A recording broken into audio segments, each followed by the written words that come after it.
સમાચાર ભાવનગર જિલ્લાથી મળી રહ્યા છે, જ્યાં પેટ્રોલ ડીઝલને લઈ લોકોમાં અત્યારે કચવાટ છે, કારણ કે જથ્થો નથી મળી રહ્યો. તેના માટે જ લોકો પેટ્રોલ પંપની બહાર કતાર લગાવીને ઉભા રહે છે. ખેડૂતોને પૂરતું ડીઝલ નથી મળી રહ્યું, જેના કારણે લાંબી કતારો લાગી છે.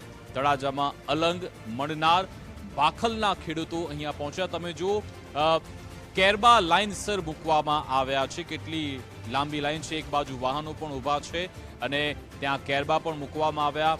જીપ ડાલા હોય કે વાહનો, લોકોના પર્સનલ વ્હીકલ, ટ્રેક્ટર, મોટા મોટા ટ્રક, એ તમામ અહીંયા લાઇનમાં ઊભા છે.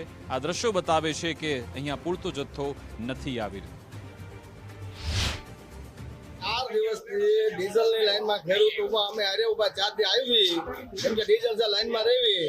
5 જણા 10 જણા ડીઝલ મળે તો બંધ થાય, પૂરું છે, પાછા ઘરે વ્યા જાય. ખેડૂતની મુશ્કેલી પૂરેપૂરી. અત્યારે ડીઝલ મળતો નથી, બહાર એમ કહે છે ડીઝલ મળે છે પણ ડીઝલનો સ્ટોક જ નથી આવતો. આ રાતના વારામાં બેઠા છે છતાં ડીઝલ મળતું નથી.